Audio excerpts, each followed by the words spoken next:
Hi friends, கடமை பிரியாணி எப்படி செய்யுதுன்னு செஞ்சு காட்ட போகிறேன். ஃபஸ்ட்டு அளவு எண்ணெய் ஊற்றிக்கிங்க. கடமாவை ஃப்ரை பண்ணிவிட்டு பிரியாணியில் சேர்த்து செய்ய போகிறேன். அப்போ தான் கடமாவோட டேஸ்ட்டும் நல்லாயிருக்கும். டைரெக்டாக அப்படியே போட்டு செய்யணுனாலும் செஞ்சுக்கலாம். இந்த மாதிரி வறுத்து போட்டால் இன்னும் டேஸ்ட் நல்லாயிருக்கும். எண்ணெய் நல்லா சூடாகட்டும். இந்த மாதிரி கழுவி ஃபில்ட்ரு பண்ணி வச்சுருக்கேன்.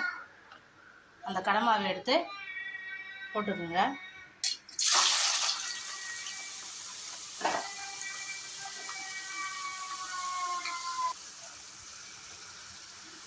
தேவையான அளவு சால்ட்டு ஒரு அரை ஸ்பூன் அளவுக்கு போட்டிருக்கேன். 1/4 ஸ்பூன் மஞ்சள்தூள், 1/4 ஸ்பூன் சீரகத்தூள், 3/4 ஸ்பூன் தனியாத்தூள், 1/4 ஸ்பூன் கரம் மசாலா,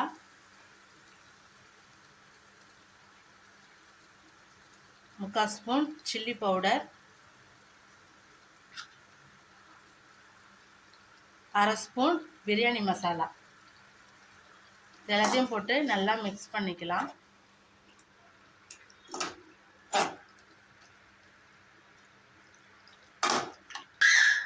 நல்லா மிக்ஸ் பண்ணதும் தட்டு போட்டு மூடி வச்சுக்கலாம்.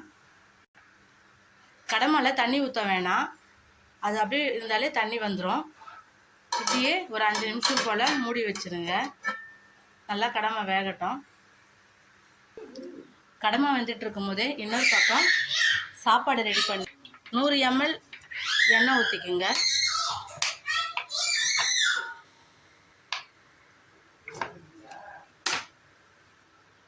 எண்ணெய் நல்லா சூடானதும் பட்டை, கிராம்பு, ஏலக்காய், சோம்பு, ஜாதிக்காய், ஸ்டாரு, இலை எல்லாத்தையுமே இதில் போட்டுக்குங்க.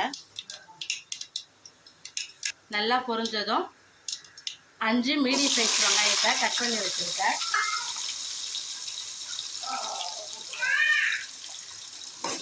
அது போட்டு நல்லா வதக்கிக்குங்க. வெங்காயம் வதங்கிறதுக்கு 1 ஸ்பூன் கல்லுப்பு எடுத்துருக்கேன்.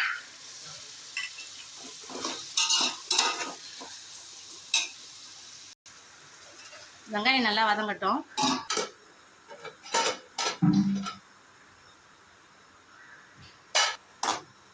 பாருங்கள், தண்ணியே ஊற்றலை, எவ்வளோ தண்ணி வந்துச்சு பாருங்கள். இன்னும் கொஞ்சம் நல்லா வேகட்டும், தண்ணி வற்றட்டும்.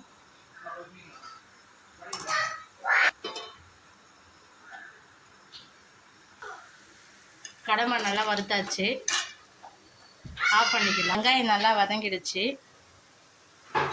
2 பெரிய சைஸ் பச்சை மிளகாய், கொஞ்சம் கொத்தமல்லி, ஒரு கையளவு புதினா போட்டுக்குங்க.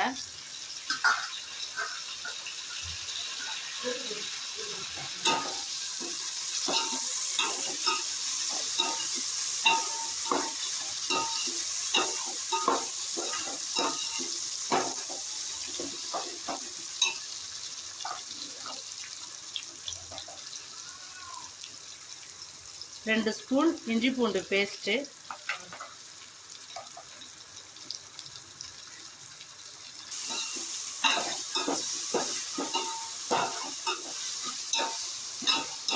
நல்லா பச்சை ஸ்மெல் போகிற அளவுக்கு வதக்கிக்கோங்க.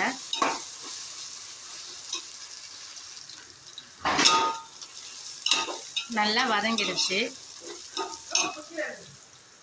3 மீடியம் சைஸ் தக்காளியை கட் பண்ணி வச்சுருக்கேன், அதையும் இதோட சேர்த்துக்குங்க.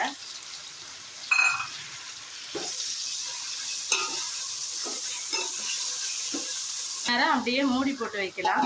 ஒரு 2 நிமிஷத்துலேருந்து 3 நிமிஷம் போதும், தக்காளி நல்லா வெந்துடும்.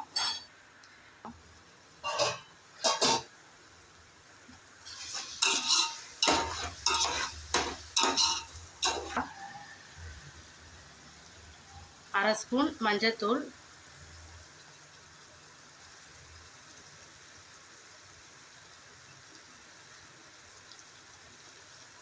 1/4 spoon garam masala, 1 spoon chilli powder, 1 spoon தனியா பவுடர்,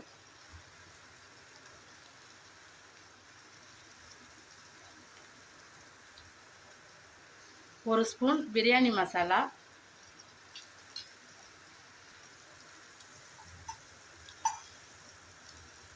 1/4 ஸ்பூன் ஜீரக பவுடர்,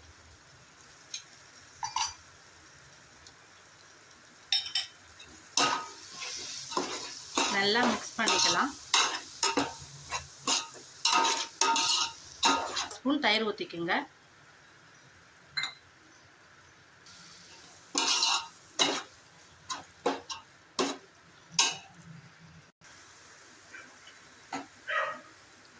ஒரு லெமனை நல்லா புழிஞ்சு விட்டுக்கலாம்.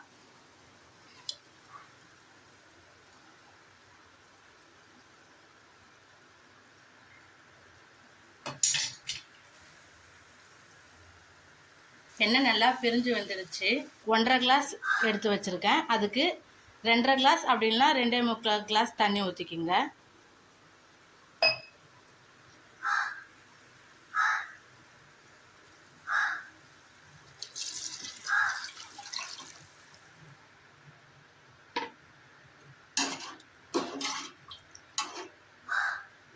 தண்ணி நல்லா கொதிக்கட்டும்.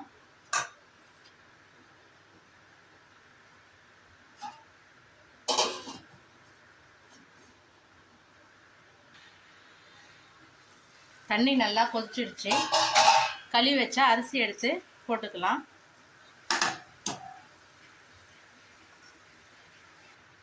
அரிசி போட்டாச்சு. உப்பு காரம் கரெக்டாக இருக்கான்னு பார்த்து செக் பண்ணி சேர்த்துக்குங்க.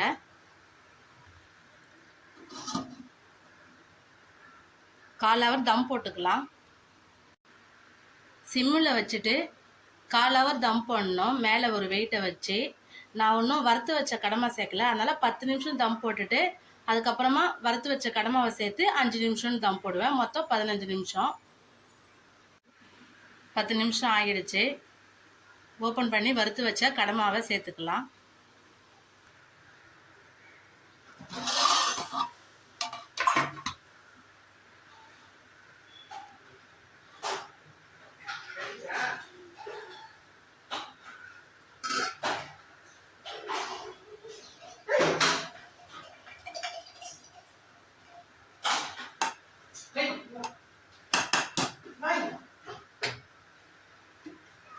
திருப்பியும் 5 நிமிஷம் தம் போட்டுக்கலாம்.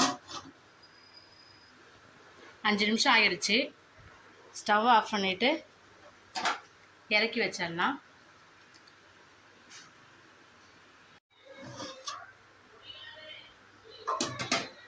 கடமா பிரியாணி சூப்பராக ரெடி ஆகிடுச்சு. இது நல்லா மிக்ஸ் பண்ணி விட்டுக்கலாம். எப்படி நல்லா உதிரியாக நல்லா வந்திருக்கு பாருங்கள்.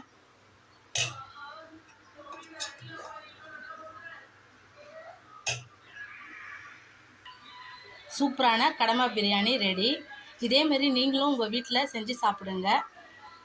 டேஸ்ட் சூப்பராக இருக்கும். அருள் குக்கிங் சேனலை லைக் பண்ணுங்கள், ஷேர் பண்ணுங்கள், சப்ஸ்கிரைப் பண்ணுங்கள். தேங்க்யூ ஃபார் வாட்சிங்.